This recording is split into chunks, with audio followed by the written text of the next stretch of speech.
They have, yes, and it's actually one of the rare areas where both major political parties really agree, is the fact that even if we build large amounts of electric vehicle factories in this country, we build large amounts of battery cell manufacturing facilities. Right now, the metals that feed those batteries, less than 1% of each of those metals are actually manufactured in the US. So it makes those very large facilities dependent on foreign materials. It makes it much more expensive to source those materials, and it makes it a higher environmental footprint to have those metals extracted in foreign countries than have them transported to the US.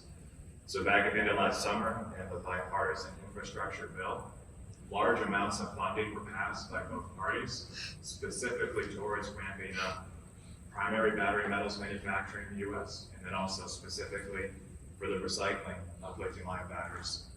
So that passed back in August and September, and then just over the past 2 months, a lot of those dollars have actually made their ways to specific opportunities.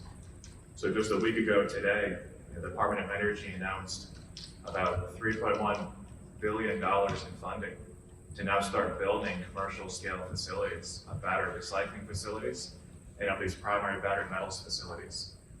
And Nevada is uniquely positioned to really take advantage of this, since it has a lot of the cell manufacturing capacity already.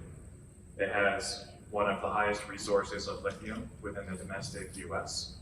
And we have our battery recycling facility under construction here as well.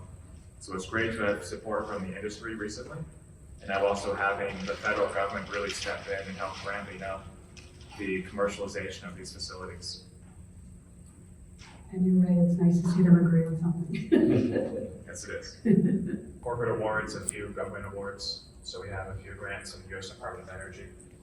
We have one a commercial scale demonstration project from General Motors, Ford, Stellantis, and the US DOE on that one.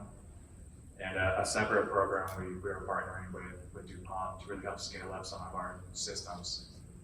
And I think a lot of it comes to, it's a complementary relationship where in large corporates, you may have a large amount of resources, but you also have a fair amount of bureaucracy and difficulty bringing higher risk, more innovative solutions to market. And smaller and mid-sized companies have the reverse.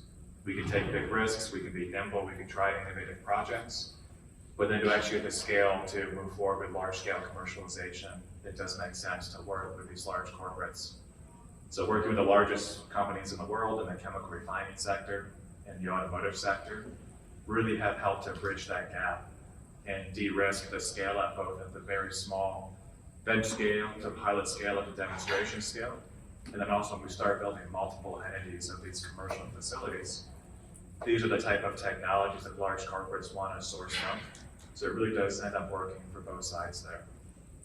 Oh, that's great. Trash in the industry, the fact that really nothing is single use. On an elemental basis, nothing is really consumed in the way we use things. Designing from the beginning how to use something indefinitely. Not just minerals and metals, even hydrocarbon products. Different ways that if you start from the beginning with the mindset of this will be something that we have forever, and designing how to use it in a systematic fashion from the beginning, then you get away from the whole mindset that something is consumed to begin with. And you really become sustainable in a much more direct method. I mean, the traditional definition of sustainability is, meeting the needs of today without compromising the ability to meet the needs of tomorrow. And really having that mindset from the beginning instead of more of an afterthought is what I would change of the industry. I love that. It's so true.